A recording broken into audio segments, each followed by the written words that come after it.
Hello, welcome back. Thank you for joining me. Bienvenidos. Mi LearningBlock. No, thank you for joining me back here on my learning block. We are here with figurative language, something that I hold dear to my heart. It is the sail to my ship, the wind to my football pass. No, I'm joking. Figurative language, I love it. Your child probably loves it, and they don't even know it, but they do. Who does not enjoy figurative language? Seriously. All right, so figurative language are words that alter the literal meaning of a word that is usually exaggerated in some form or fashion.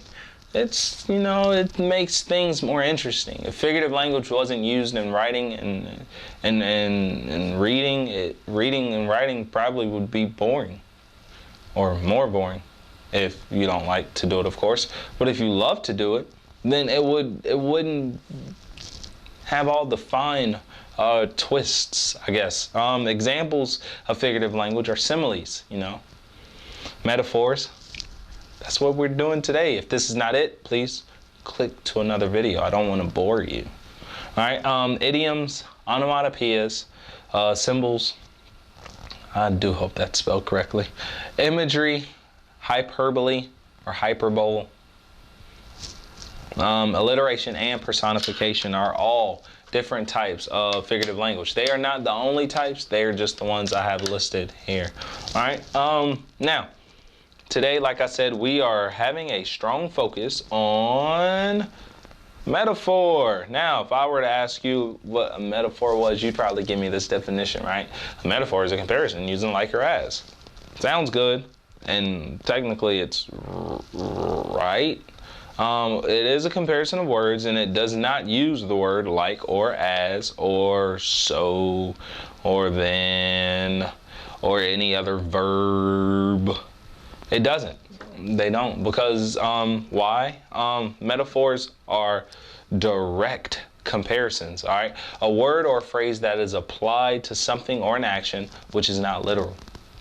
That's what your child needs to understand. A metaphor is basically comparing two things that should not technically be compared. It's like not comparing apples to oranges, but comparing apples to the sun, or oranges to a lake. Like, they shouldn't be compared, but you technically can, right? And so that's what metaphors are. You're saying something is something else in the comparison, so you can kind of get a better picture of what it really is or how you really feel. It is a feeling type figurative language usage tool strategy. It's great. I love it. All right, so let's go a little further. How do you teach metaphors? All right, you understand it's a comparison, direct comparison. You don't use like or as because those are indirect comparisons. Or they're direct to an extent, but it's technically not a one-to-one comparison. It's like, it's such as. Those types of comparisons. When you're using metaphors, you want to make sure your child is determining what is literally being compared. All right.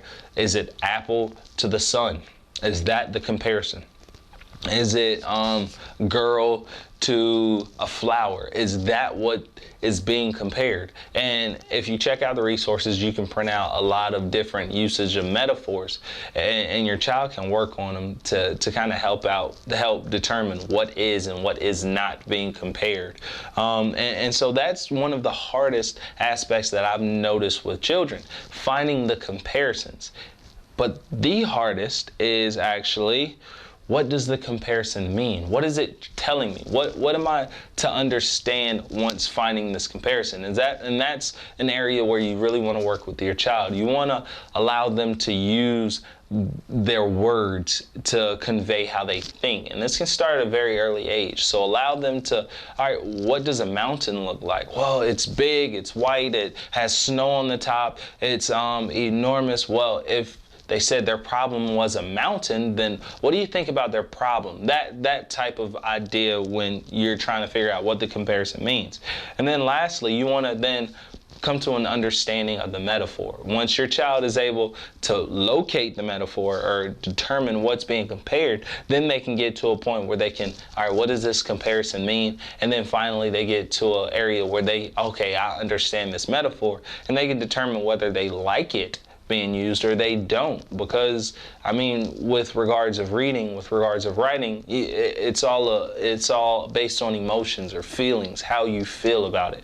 And so they can come up to an understanding of whether or not they like it or not. Now, we're going to get to a point where we are going to, once this pen starts working, there we go, had it upside down. We're going to get to a point where we're going to start comparing. Remember, the first stage is determine what's being compared, and then we find out what's compared. So when you're working with your child and they come across a sentence, your room's a disaster, all right? That's a metaphor.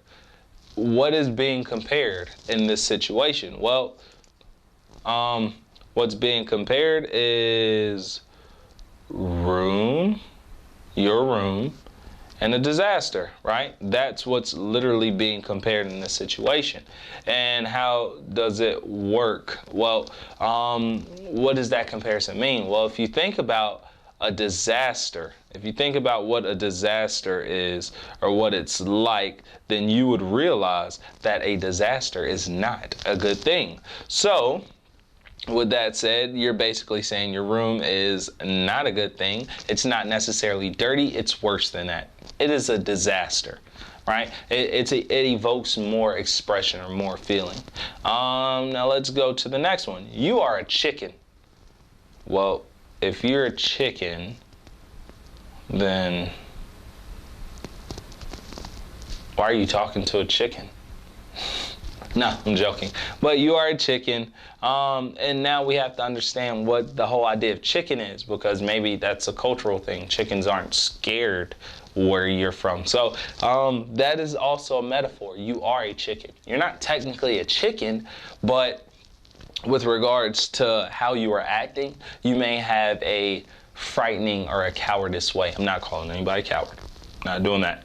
But when someone refers to someone as a chicken, it basically means they're afraid of something. So there's the comparison, and that is what it means. So therefore, you are afraid. All right, next one. You are my sunshine. So you and sunshine are being compared. You're not literally sunshine. I'm sorry. I don't want to hurt any feelings, but no one's actual sunshine. Sunshine is sunshine, right? It comes from the sun. It takes about 8 seconds to get here. Yes. Okay, so sunshine, you are. That's being compared. But what is sunshine? It's technically a good thing. It's a ray. It makes you excited and happy, and it even gives Superman powers, right? So, you are my sunshine is technically a good thing, so therefore you are a very good thing. See, right after, soften you up a little bit. All right, you are a walking dictionary. There are a lot of yous here, aren't there? You are a walking dictionary. What is a dictionary full of? Yes, words. So this basically is saying that you are full of words. You have a large vocabulary, all right? And I know I skipped the whole part about what does the comparison mean, but that's what it means. A dictionary is full of words, and you must be full of words. Therefore, the whole metaphor is explaining how you are a walking dictionary. You are full of words. Now, in the end, we need to find the metaphor, all right? And that's what's important. So when your child is reading, when your child is writing, they have to be able to determine and define the metaphor within the writing. The snow was a white blanket over the city. Now, if your child really doesn't understand the whole concept of snow, or maybe you live in a warm climate, this can really help out. The snow is a blanket. I'm sure they've seen a blanket, and you can think about the blanket, how it stretches over like the bed, and you can think, all right, something snow, and it's white, and it stretches over. Wow.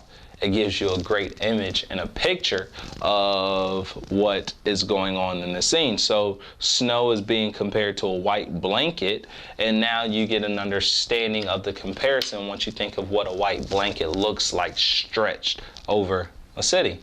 All right, thank you again for joining me on my learning block. It was very fun. I know you will join me again, and check out our resources. I look forward to seeing you next time, and good luck.